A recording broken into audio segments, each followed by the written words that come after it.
You're listening to the Journey to Launch podcast, your 30-day money cleanse to take control of your finances and de-stress your money with Ashley Gerstley. T-minus 10 seconds. Welcome to the Journey to Launch podcast with your host, Jamila Souffrant.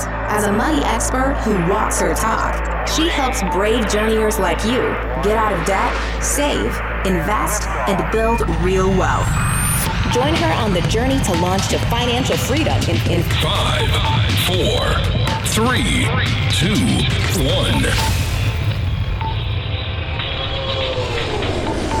Hey, journeyers. Welcome to the Journey to Launch podcast. We are up to episode 107. I'm so excited that you're here. Now, if you have been listening to the podcast in real time, meaning like each week it comes out, then you already know that we have been doing some giveaways, some book giveaways over the past couple weeks. And I'm giving away another book this week. So you get a book, everyone gets a book. Okay, maybe not everyone gets a book, but here's how it works. I have been interviewing my fave personal finance writers over the past couple weeks, including Ashley, who you'll hear more about. And Ashley's book, The 30-Day Money Cleanse, is the book that I'm giving away now. So if you're listening to this in real time, this episode comes out on July 24th. So the giveaway will be open from July 24th to July 30th to win Ashley's book. So you can do that. You can enter to win the giveaway by going to journeytolaunch.com/win. Just enter your name and email to enter into a chance to win. And I'm not only doing that, but I'm also, if you sign up to enter to win the book, you get access to my free resource library. And it's about 9 workbooks and worksheets that I have in this library that you can use to better your finances. And I'm doing this because I know not everyone obviously is going to win the book, but I wanted to be able to give you something for entering the contest. And usually I ask that you leave a podcast review or like my Facebook page in order to win a book, but I'm not even doing that this time.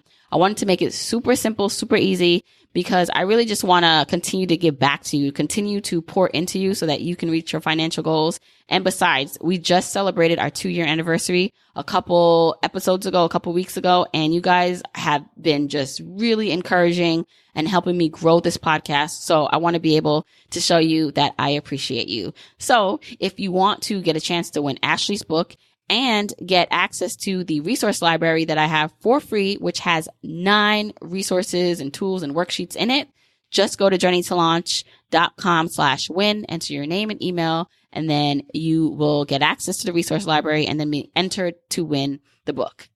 Now, of course, I'm not asking you to do the podcast review in Apple Podcasts, but I always love that you leave reviews. So if you can, just out of the goodness of your heart, I'd love if you can leave a review and also continue to share this on social media with your family and friends, or send a text. You guys have been killing it with the word of mouth, and that's really how the podcast is growing. And let me tell you something. I have been hearing from people who know people who say, I heard about your podcast from someone, and that's how I found out about it. And that's how I started listening. And that's the best way to get the word out there, to enlist your family and friends to come on the journey with you. Like, they want to hear from you. So if you're enjoying it, just continue to share the podcast. Now, follow me at Journey to Launch on Instagram, Twitter, and Facebook. That's where I hang out. You can always screenshot that you're listening and then share it and tag me so I can see. I always love responding and just seeing you guys listening and devouring the episodes. Now, just a little bit about Ashley before we get into this. Ashley is the creator of the Fiscal Femme. She is out to end inequality through financial well-being. And she created a 30-day money cleanse program, which is now a book, to help thousands of women cultivate harmonious relationships with money and achieve their financial goals. Another kind of just tidbit about Ashley actually enlisted me to be a part of a video that she did where she was doing a spoof on Ariana Grande's 7 Rings called Savings, and it is hilarious. Like, this is a full-blown music video that I'm in with Ashley. I'm even dancing in it. So you have to check this out, guys. I'm going to link the video in the show notes. So go to journeytolaunch.com/episode 107. It's the spoof with Ashley and a couple more of your favorite personal finance folks. We are in there kind of cutting up a rug, dancing and singing about money. So, well, I'm not singing. I'm just like doing like a little 2-step, but I think it's so funny. So go check it out. Now, without further ado, please check out and enjoy this conversation with Ashley. Hey, Journeyers. Really excited to bring you this conversation with Ashley Feinstein Gerstley. Did I get that right, Ashley? Close enough. It's Gerstley. Gerstley. Okay, thank you. So I'm really excited to talk to you because I have your book, The 30-Day Money Cleanse, and checked out your website. And I really think this will be a benefit to my journeyers who are looking to jumpstart their finances, especially those in the beginning stages of their financial journey. So I wanted to bring you on the podcast to talk more about your journey and the book itself. So welcome to the podcast. Thank you. I'm so excited to be here. I'm so glad that you loved the book. Yeah. And so before I press record, guys, I was telling Ashley that I really love the way this book is laid out because typically I'm a lover of all like things finance and books, but a lot of times it can be a bit boring and plain and there's no jazz or like sprinkle of just coolness or making it appealing visually. And I love the book because it is very uplifting visually. Like I just love the design of it. So good job on that. Thank you. Thank you. Yeah, I was lucky that a really good design team took my weird sketches and made them beautiful. Yeah, no, so it's cool. And I like that about the book. But even apart from that, right? Like not only is it visually appealing, but I like that the concepts and the content is really good. So I really want to talk more about that because I really think this will be helpful. So the overall concept of your book, The 30-Day Money Cleanse, it's really a way for people to take hold and charge of their finances in 30 days, right? Yes. So you're creating a new lifestyle that lasts long after the cleanse, but it's the reboot. And the idea is that first we have this money mindset shift. We work on our relationship with money, and then we really align our spending with our values.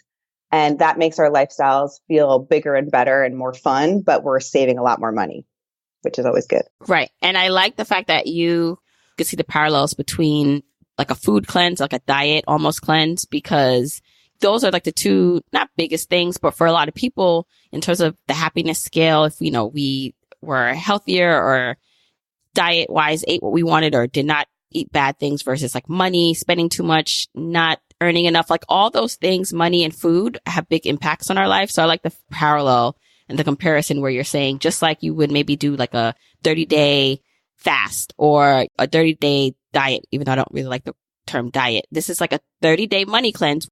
It just makes it more relatable, I believe, to people because then they say, okay, so I get this. Like I can actually like take these steps within 30 days and change my finances. Yes. And food and money are so similar in a lot of ways. One, you mentioned that they impact us. They're really emotional for many of us. And then there's so much more than about the numbers. The numbers for food are very simple, just like with money in, money out, food in minus food out, or minus calories in, minus calories out. But if it were just that simple math, we wouldn't have so much struggle and there wouldn't be $1 billion dieting industry. Right, right. Now, I do want to touch upon your story because your background is what prompted you to write this book. And you actually had a finance background, a strong one at that, but you still had issues with money. So can you talk a little bit about that? Yes. So it's pretty ironic. I studied finance in college at Wharton and then went into investment banking and then switched into a corporate finance job because I knew I wanted to do my 2-year investment banking program, but went in knowing that after 2 years, I wanted to get all that experience and meet great people, but that the lifestyle wasn't probably going to be for me. And I took a pay cut and I made the switch and I had all this newfound free time to make up for lost time because when I was in banking, I was working on average probably till midnight and eating dinner alone at my desk. So I made up for lost time by going to events and seeing friends and going out for drinks and dinners and workshops and bled through my money, and my lifestyle was completely unsustainable and realized I knew nothing about my own money despite all that finance background, and thought like, if I don't know about money and I have this background, then really who does? And I found not very many people. Right. So this prompted you to really dig deep with your finances. And that's what you translated in the book. And I do want to talk about a lot of the concepts, or as most as we can get in this conversation, but you know, a few stick out for me. And one, and I've talked about this before on the podcast, is this concept of diminishing returns when it comes to happiness. Because I feel as though a lot of us experience that or think that making more money will help in terms of happiness. And at a certain level, yes, when they say money can't buy happiness, in a way, it sort of can. You need your basic needs met, right? So we're not talking about extreme poverty here where people can't pay bills type of happiness. But once your basic needs are met, and then even if you have a little bit more to spend to acquire the nice to haves in life, at a certain point, making more or having more doesn't necessarily lead to long-term happiness. So can you talk a little bit about that? Yes. And I think so. I actually was speaking at my high school yesterday, and we did an exercise where I said different words like money, wealthy, millionaire, billionaire, and happiness was a word that came up for a lot of the students. And yes, money is a great tool to have and experience what we want in life, but to tie money and happiness really gives money a lot of power. And we set ourselves up for repeated disappointment because as we get more things and people find this, I actually end up talking to a lot of people who think as soon as I earn more, I'll finally start saving, I'll finally start enjoying my life. And then they get a raise and that's still not happening. And they think, oh, maybe it just wasn't enough. And then they get another raise. And that's kind of when it hits them that maybe this wasn't the answer. And so there's research to back it up. There's, and then of course we experience it in our life that I forget who said it, but someone was talking about when we're on our strictest budgets back in college, like we experience so much joy. So exactly as you mentioned, as long as we're not talking about poverty where our needs aren't being met, there definitely is a diminishing return. And the mindset for me there is it's already enough or it's never going to be enough. Mm-hmm. And one of the things you talk about early on in the book, it's like one of the foundations of making this cleanse a success is the mindset shift that has to happen and awareness. So let's dig deeper into that because unless you have that together, then nothing you do will really change. Yes. So when people are successful in their money cleanse, and I notice in their financial lives, two big things I see shift for them in their mindset. The first is that money becomes a gift, almost it's a radical act of self-love rather than this have to thing that we really don't want to do that we're fighting against. So this chore or this, I don't want to deal with it. We realize that getting what we want and prioritizing our finances is this gift. And that really changes everything for us. And then the other one is a shift in our growth mindset. So this is a concept that I learned a lot from Carol Dweck about, that we are in different areas of our lives. We're either in a growth or a fixed mindset. And a growth mindset is where we believe that our abilities around something can improve and grow rather than are fixed. So when people say things like, I'm just bad with money, this is something I never thought that I could deal with, that's a fixed mindset because we don't believe that we can get better at it. And so when people start to believe that over time they can improve, it's not going to will never be perfect. It's a journey for sure, but that over time will improve and change. There's a lot more forgiveness and almost looking back on the things that happen in our life as a detective. How could I make that better? Rather than, oh, there you go again. You're never going to get this right.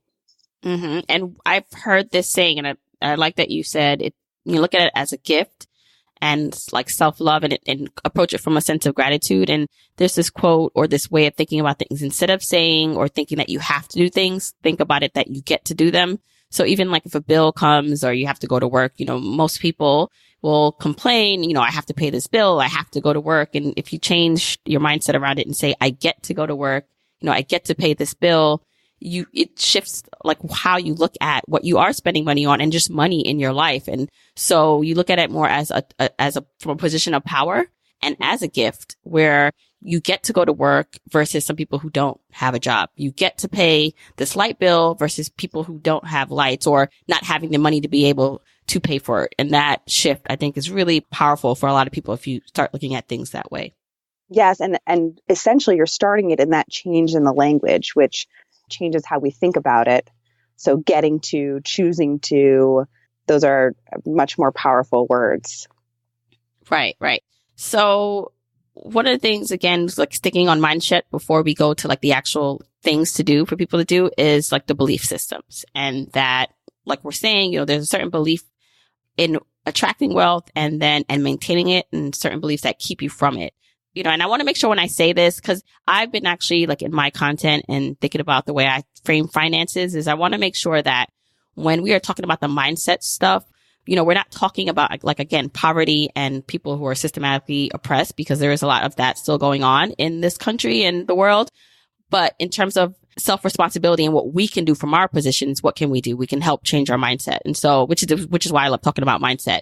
So when we talk about attracting wealth and keeping wealth versus not attracting it and keeping it away, what are we talking about when we think about that? Yes. And I love that qualifier because I think it's so important. And we have so much working against us. Even people who are very privileged, there's still so much working against us. So I think in no way when we take control of things, are we blaming ourselves for where we are? It's no wonder that a lot of us are not saving, but there's no really power in that. So then we say, okay, hopefully we're going to start one by one, hopefully changing that system more broadly. So mindset. So some of the beliefs. So if we think about our relationship with money and our beliefs about money, they are formed starting from a very young age. We are modeled things by our parents, by our mentors, by our teachers, by our community, by our society, and our experience. And these all make up how we view money and how we interrelate with money. On the surface, we might think that we love money and we want a lot of it, but as we do some digging, and we might churn up some pretty negative beliefs. And so an example, there's a lot of common ones, but one that I think I hear the most often is that we kind of equate money with greed. And there's also a lot of interesting biases around wealth that I actually, going back to my workshop yesterday, I had students, when I said those different words, a lot of words like millionaire, billionaire brought up images of bald, old white men, which was interesting. And most of the names even that were brought up were older white men. So that also is interesting, our representation and view of what wealth is.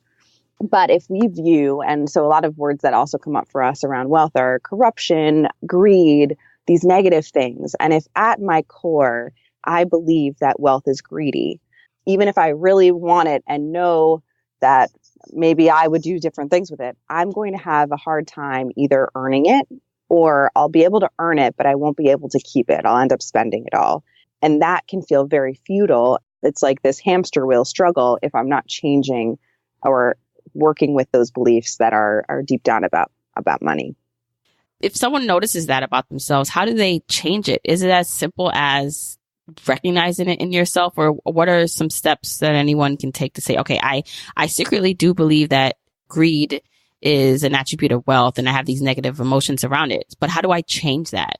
Yes. So I really do think awareness is one of the hardest parts, because these things are just so part of us. So that's why I like looking at what comes up for Billionaire. So for me, a lot of times in money exercises and just in general, taking something to extreme helps me see things that I might not notice in a less extreme. So then we definitely want to have that awareness, which we're talking about. And then sometimes that's enough, because sometimes the things that we are like, what? That's absolutely ridiculous. I don't agree with that at all. And then other times, we think, well, I kind of do agree with that. And that's where we want to start either finding proof that it's not true, or even proof that it might not be true if it's something that we strongly believe. And we can do that just by our research or talking to people who have different beliefs than us. Mm-hmm. Yeah, I totally agree with that. Okay. And so when it comes to now, let's say starting this 30-day money cleanse, I like some of the things that you point out in the way you frame spending and thoughtful thinking about money. And so one of the things that you talk about is creating happiness allocations as opposed to budgets. And I think that's really good, because so many people, the word budget is just not, it's not something they enjoy hearing or doing. And I get it. I'm actually the same way, despite the fact that I actually want people to have some sort of budget or spending plan in place. Like, I get it. I get that it's not the most attractive thing to be doing, but the results of it are amazing once you do get it. And so can you talk about this concept that you have about happiness allocation? Yes. So it's kind of like when you said you hate the word diet, same thing with the word budget. And it also really ties into that mindset shift and the language that we were talking about, and feeling that something's more powerful and that we're choosing it. budget for me, like when I hear it, I like curl over and cringe and feel like expenses are being pried from my hands. It sounds really restrictive. And there are a select number of people who can work with a really restrictive diet or a really restrictive budget, but most of us, it backfires. And as soon as we make a mistake, it's like really restrictive. We make a mistake, we eat a piece of cake, then we eat the whole cake. And the happiness allocation, I believe, is just a much more fitting term for the word, because that's all that a spending plan is. It's we have this amount of money that we get to allocate, a pie of money at any given time, and we want to allocate it in the way that's going to make us the happiest in the short and long term. So maximizing the joy we get per dollar spent. And when we look at it that way, that's another helpful way to reframe all of this work as being a gift to ourselves, because we're gifting ourselves happiness in the way we allocate and plan with our money. Right, right. And can you go through some just examples of it, just so people get an idea of exactly how it's different from a budget? Yes. Okay. So a happiness allocation looks like this simple math is very similar to a budget. It's money in annually that actually hits your account, subtracted by money out annually. And that's what's left over is available for your goals. But what happens within it is where the magic happens, because it's all about making sure that we're maximizing this joy per dollar. And so there's a lot of ways to do that. The first is just knowing where our money's going, because most of us have no idea where it's going. And we have a tendency not want to know. And technology makes it that much easier not to know, honestly. So when we, first of all, back to the awareness, as soon as we see where our money's going, there might be some changes we make right away. Like, there's no way that this is bringing me joy. I'm doing it out of habit, or I'm doing it because other people are doing it, or I didn't even realize I was doing it, or I have this subscription that I'm not even using.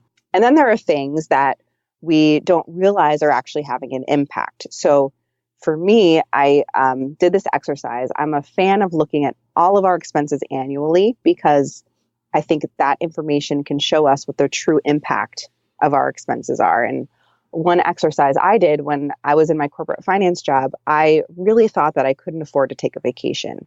And I was getting a latte every single day for $4.30, which is now more expensive. And when I added it up, it was almost $1,600 a year.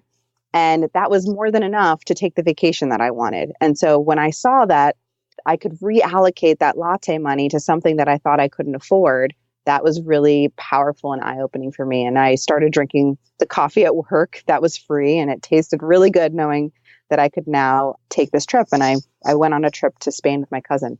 Mm-hmm.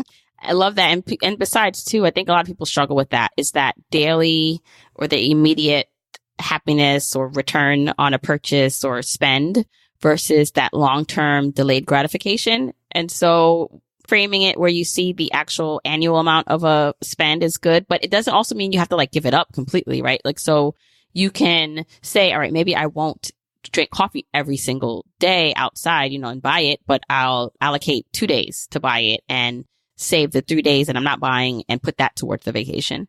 Yes.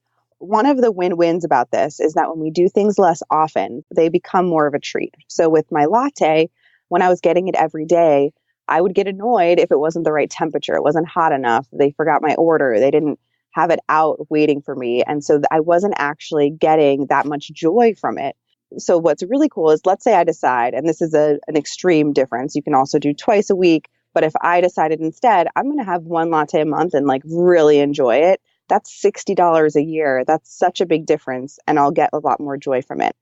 The other side of this is, I believe personal finance is very personal, and we all value different things. And in my money cleanse, there are people who look at their coffee and say, I spend $3,000 a year on my coffee, but it brings me so much joy that I'm going to continue to have that. And that's 100% okay. So the point of all these exercises are not to make you feel guilty or to make you feel like you have to choose one option or the other. The point is for us to take an honest look so that we can choose consciously and intentionally what will actually bring us the most joy. Mm-hmm. And it's so powerful when you can do that, because so many people don't understand or don't know or are just doing things blindly. And I agree with you. For me, it's not about not ever spending money or not indulging and just enjoying life, what I value in it. And so yeah, I'm gonna go out and buy a drink when it's not happy hour. And in living in New York, sometimes that's very expensive. And I'm okay with that. And, we're okay with going to restaurants, but it's a conscious knowing of, okay, I know I'm going to spend this and here is like the trade-off. And that's another thing you talk about, which I like, is the opportunity cost in making a purchase. So can we go through that and how someone can start looking at their opportunity costs of purchases? Yes. And just one thing, because you mentioned how powerful a spending plan is. And I think your example of being able to go out and enjoy something is such a perfect example of why we think we're cheating the system by not having a plan, but we actually end up feeling guilty about all of our expenses because we don't know if we can afford to do it. We don't know if we're going outside if it's taking something else away from us. Like if we don't know what's going on, we don't actually get to enjoy the things that we're quote unquote treating ourselves to. So if you have a plan and you build that lovely drink or cocktail into the plan, then you can go and really, really enjoy it. And having yourself be robbed of that, it's not worth it. So opportunity cost, the unfortunate reality is that we can only spend every dollar once. And we deal with opportunity cost all the time with our time. We're making decisions every day. If we go to a restaurant and we decide to share a dessert, we don't get to try the other desserts. And the same goes for our money. So when we look at what the annual cost of something is, we can say, okay, I don't know if that doesn't make sense. That makes sense.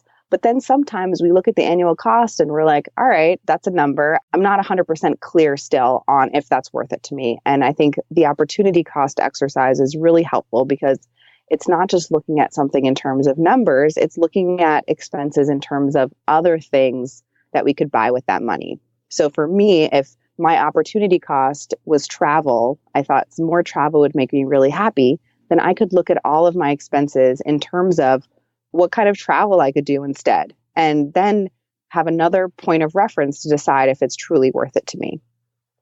Mm-hmm. Like the concept of you can afford anything, but not everything, especially not at once. And I love that you said that you can only spend $1 once. So it's funny because people would say, they want to have it all and do it all. And I get it, right? Like we want to indulge in all the things we like, but to be realistic about reaching goals, you have to prioritize and figure out what's number one or what brings you the most happiness, what brings you the best value. So I think for everyone, it's once you get that, it's very, very powerful.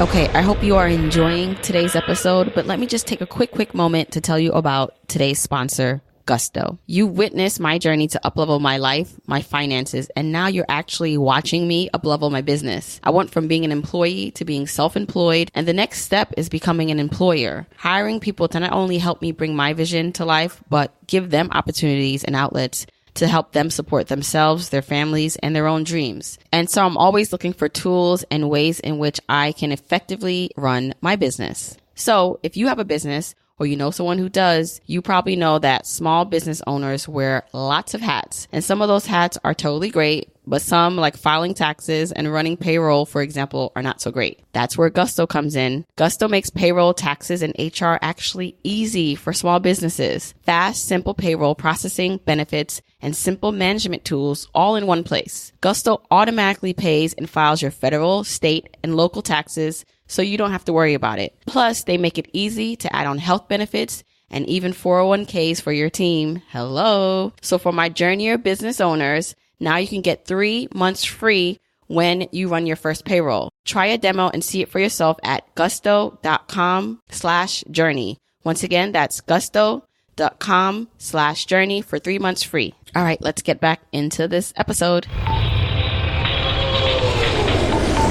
Another thing you talk about is expense buckets. So this concept, I believe a lot of people know for the most part about mandatory versus non-mandatory expenses, right? Yes. And what you talk about with the expense budget, what I like is that some things are both. Whereas we want to say, okay, no, it's like either it's mandatory or not, but some things can. And for some people, it's that pull, that tug of war that says, well, I know it's not necessarily mandatory, but for me, it is. And so can you talk about like what that looks like? Yes. So one of the cool parts about the money cleanse, I think when we made the analogy to a food cleanse, and one of the reasons I don't often join food cleanses is I'm like, I bet you're going to make me not drink coffee, right? And so I have these non-negotiables that have me not want to start. And the cool part about the money cleanse is you get to decide how intensely you cleanse and what is frivolous or what you give up. And so one of the first exercises we lay out all of our expenses, where money is going, and then we bucket them into a need, a frivolous. And I think the word frivolous gets a bad rap. It doesn't mean it's bad. It just means we don't need it. And then this non-sure bucket. And I think the not sure bucket is what trips us up when you're talking about this push and pull. Like, is my yoga membership a need? No, but it is kind of for my health. So how do I manage that? And an example I give in the book is around taxis, because often when I speak with people, they'll have these, well, it's not a need, but, and the but is often this detail that really helps us categorize something. So I might view taking a taxi or an Uber or a Lyft as frivolous, but at a certain time of night, I might believe that it's much more safe and I'd rather take that Uber or taxi. Maybe it's after midnight or after 10 p.m. And so as I get more detailed, I can split that detail into, okay, taxi before 10 p.m. is frivolous, taxi after is a need. And I can be I think planning out and just being very clear. So you don't have to do it for everything in your life, but often if we're looking at the next week and making that plan, okay, are there any things that I'm not sure about that are happening in the next 7 days that I could really drill down and get detailed with? This is, I think, going to be really helpful for people, because I know, especially from speaking one-on-one with clients and working within just people who reach out to me and they want some advice about their spending and their finances. I get that a lot, where it's like, okay, I do take Ubers and I'm telling them, okay, so can you cut that back? And it's like, well, a lot of times it's because, it's raining or it's like bad weather or I don't feel safe. And I get that part of it, right? Like that to me makes total sense, and why then someone would revert back to taking a car service. But I love, like, if you are forward thinking, if you set some boundaries up, you can ask at the person or ask yourself if this is for you. You say to yourself, okay, but in advance, these are the kind of stipulations. If there's then like the Excel, like if then statement, if this happens, then that, right? Like yes, getting technical there. But I love that if someone can sit down and write that out as much as they can, they'd be better equipped to ask themselves these questions before taking that Uber. So, okay, it's 9:00 and taking the Uber is the easier thing just because I don't feel like it, versus like, you know what? I want to save this trip because I know maybe next week there may be a bad storm or it may be late and I want to have to take the Uber, or I want to be able to. So therefore I'm going to save this time for when it's more necessary.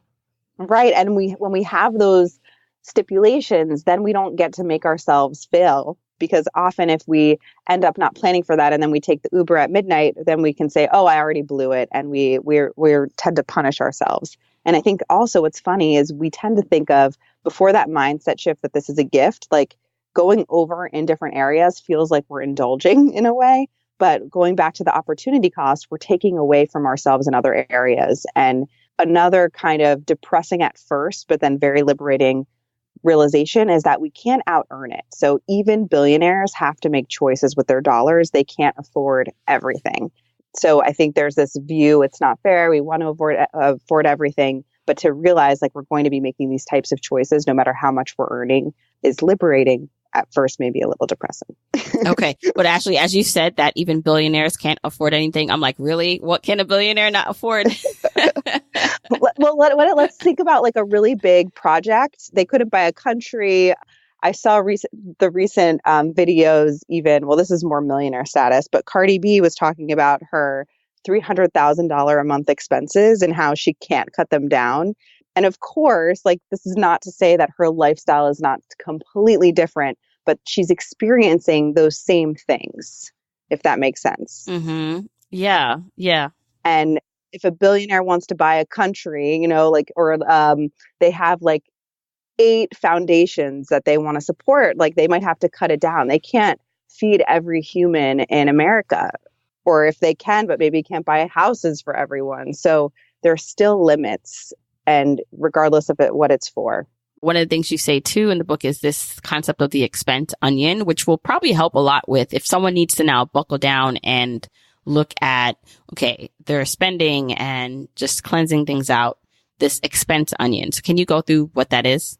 Yes. My whole philosophy on this is that all of this shouldn't be hard, because as our mindset changes, it becomes fun to let things go. And if we're pushing too hard on ourselves and it's not fun, then we might not be ready to let go of it. So the expense onion is this idea that when you think of an onion, those outside layers are crunchy and just fall off pretty easily. But then when you start to try to go into the inner layers, they're still like, I don't know, live and don't want to come off. And so if to you, giving up that rainy Uber feels like, no, I'm not ready for that, that is a need, then it might be too restrictive to take that away or let that go right now. And that is okay, because it's not, as we talked about this growth mindset and this journey, over time, you're going to be letting go of things that you never thought you would think are frivolous. And that's the really cool part of the journey, as long as we let it happen. So there's no need to force it. There's no need to like not do things that are killing us not to do or making us miserable, because when we let go of those easy things, they can make a big difference. That being said, in the first week of the cleanse, one of the cool parts about cleansing is that when you let go of things that are frivolous, you might notice that you don't miss some of them. And when you don't miss something, that probably meant it wasn't that worth it to you. So switching up our routines can be really helpful in seeing what we miss and what we don't. And if we miss it, we can, of course, add it back in. But if we don't, then what's the point? Right. And this is all about just being conscious. This is what the concept of the money cleanse is. It allows you to reset for those 30 days and then add back in consciously what you do enjoy, right? Exactly. I know you ran this money cleanse. So before it was a book, you did this as something through your site and blog, right? And I'm curious to know what were some of the biggest transformation or aha moments for people who have done this money cleanse to maybe inspire someone who should think about doing this. Yes. Okay. So how the money cleanse came about, it actually is a course still. So it started in 2014 and it has been around for, I guess now, 4 years. I still launch it twice a year. So it's kind of like, it's very much based on the book, but just a deeper dive, and there's accountability and I'm involved in it. And the reason I turned it into a book is because the results were just really amazing, because I incorporated this whole food cleanse with the trends I was seeing over and over and the people I was working with. And like you mentioned, the people who are reaching out and asking for help. The average person in the program saves $950 in the 30 days, or 20% of their pre-tax income. And because it's a lifestyle change, money cleansers save a large portion of that going forward. So that's even probably more exciting than the actual savings in the 30 days. And I'd say the even more important are the emotional benefits. So getting to feel less shame, less guilt around money, more confident, more peace of mind, and then just getting to have and experience what you want, because that's the whole point of having money anyway. Mm-hmm. And it's almost going back to what you said before, and what I echo is personal finance. It's personal. Everyone is different. So for example, you talk about cash diets and how that might not be for everyone, because in the personal finance space, there will be some thought around, okay, only carry cash, or this will help you if you create like cash envelope systems. And it very well may help a lot of people doing that. But in a certain regard, some people do horrible with cash. Like I'm one of those people where if I take out money from the ATM, I feel like it goes quickly. Like I'd rather spend on my credit card, actually. So you talk about how like cash diets are not for everyone, and that's okay. Yes. And I feel like that's something that's, not ideal about the personal finance space, is a lot of it is like very dogmatic. Like this is how you should do it. And even if that was a system that works well for someone, we don't respond well when people tell us what to do. I find it works a lot better to say, here's what I know. Here are things that have worked for people. What will work for you? Like, here's some education. Here are some things to think about. And then people take it on their own. So cash spending is one of those things. So some people, when they spend in cash, they feel a lot more conscious of where their money is going. They have it's much more painful to hand over 20s than to swipe a credit card. But for other people, there's this difference where once the money is out of their account, it feels like it's already gone anyway. And so there's this feeling of the cash is like almost like monopoly money. They already spent it, so it's no big deal to spend it. And that actually decreases the pain or the consciousness of them spending money, and it does the opposite. So to have that awareness, or if you have no idea, test it out and see how it feels. If it feels like the cash is making you more conscious or the cash is just flitting from your fingers, you can probably figure out which one you are pretty quickly. Again, guys, this is all about taking agency over your life and money. There's so many good points or things in this book in general, but one of the things that you talk about is money parties and setting out specific time to get this done. Because here's what, like, I know a lot of people listen to my podcast and get very inspired by the concepts and they're like, yes, we love it. And then maybe they turn it off and then nothing is done, right? Like, so Yes. but I want people to implement. My biggest thing is I want people to actually implement and execute what they're learning, what they're getting inspired by. So money party, which you're going to talk about in a bit, is one of the ways to do that. So let's talk a little bit about what that is and how someone can implement that. Yes. So action is everything, exactly as you said. And one of the reasons we just don't create time for dealing with our money and the things that we know we want to do, like maybe it's a one-off task, like rolling over our 401k or looking at our spending, they kind of hang over our heads and then don't get done and we're just stressed out about it. And there's this concept called Parkinson's law. And it applies to our time and our money. It applies to everything. But it's this idea that things take up as much space as we give them.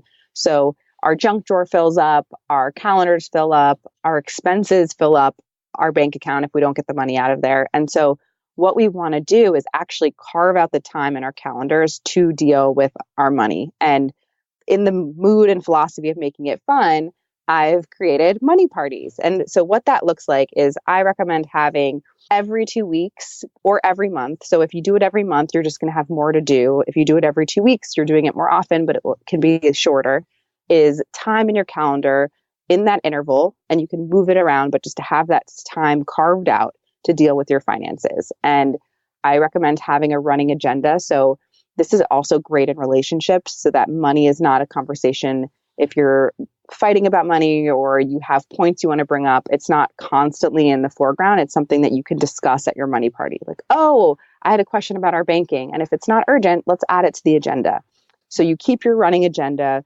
Let's say any random things that come up, taking a look at your spending, how that looked compared to your plan over the last 2 weeks.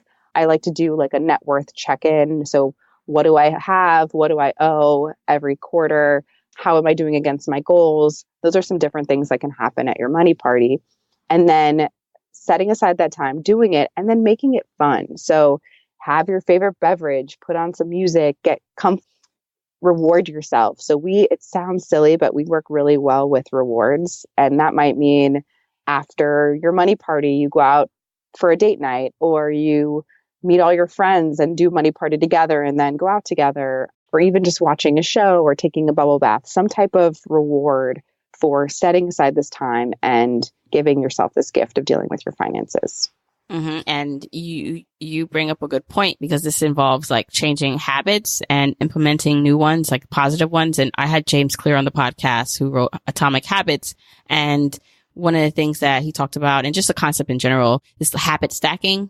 That is basically if you want to create a new habit. So if this is not something that comes natural to you, if you know you put it off to like checking your budget or your spending plan or whatever you want to call it, then tack it on to another habit that you already do that's not a resistance, or make a reward happen after this habit that you put off. So that way there's like an immediate kind of benefit and payoff, so that your brain is more used to or more receptible to this new thing that you're trying to implement in your life. So I like that. Yes. And I think make it easier. So for example, your first money party doesn't have to be 2 hours. It can be, I'm going to do these 3 quick things over 30 minutes so that I get that win. I think we get very motivated and excited and sometimes bite off more than we need to in order to get started. And then we get better at doing money parties over time and we get more efficient at them. And so definitely don't feel down if you get less done in the first one than you hope, because it's like a muscle that we build over time. It will be like, oh, bing, bam, got my spending. Now next thing. But at first we might be like, what are the passwords to all of these accounts? Right. Like literally, like that might take you the first money party, or like that might take you, because that even happens to me. That's what I'm saying, guys. Like no one even like has this all figured out. I don't care who you are. Like everyone's still learning on the way. And so one of the things that's interesting is that sometimes, like you said, we are thinking about the big thing to do, like the big end goal. And then because the little steps we take sometimes seem so small or so like, why did I waste like I just spent a whole hour just on phone with customer service trying to log into my account. Right. But not knowing that is necessary. Like, it is necessary to move ahead to do these things, and you're doing a good job. Like, it's good. It's good enough for now. You try again the next time, and you keep making small strides towards your goals. Right. You know what a great example of this is retirement. So when we look at what we want to save to retire, it can feel so big and daunting. It's like, what's the point of starting? And what's the point of saving a small amount? But our progress doesn't have to be linear, and we build momentum, and the steps we take have more and more impact. So trusting, like, it's not like, oh, here's my goal and I need to divide it by 30 and that's what I have to be doing right now. That is one way to look at it. But if that seems like way too big of a chunk, know that your progress can really escalate over time rather as you take these small actions. Right. Okay, Ashley, this is all amazing. So thank you so much for sharing this knowledge. And I really hope everyone goes out and checks out your book, The 30-Day Money Cleanse. But let everyone know where they can find out more about you, follow your work. Yes, you can find me on all social at the Fiscal Femme, FISCAL FEMME. And that is also the website, thefiscalfemme.com. And I'll be sharing some fun guides that will help you make over your finances in 48 hours. And then also a fun 7-day jumpstart that gives you those tidbits of action. So one step you can take every day for the next 7 days that will start building that momentum in your financial well-being. Right. And I will link all that in the episode show notes. Thank you, Ashley, once again for coming on the show and sharing all your knowledge. Thank you so much for having me. I loved our conversation. Okay, I really hope you enjoy the conversation with Ashley. If you want a chance to win Ashley's book, go to journeytolaunch.com/win. Not only will you be entered for a chance to win a copy of her book, but you'll also get access to my resource library, where I have about 9 tools and tips and resources that you can actually use to better your finances, no matter where you're starting, your starting point. So go check that out. And again, you don't have to do anything, but go to journeytolaunch.com/win. And if you just want to get Ashley's book, which I highly recommend, go check it out. I'm linking all that in the show notes at journeytolaunch.com/107. And don't forget to watch the video that Ashley did where I am dancing and we are all talking about savings. Now, don't forget to follow me at Journey to Launch on Instagram, Twitter, and Facebook. Share with me that you're listening to the episode. Say hi. I love saying hi back. And until next week, keep on journeying, journeyers.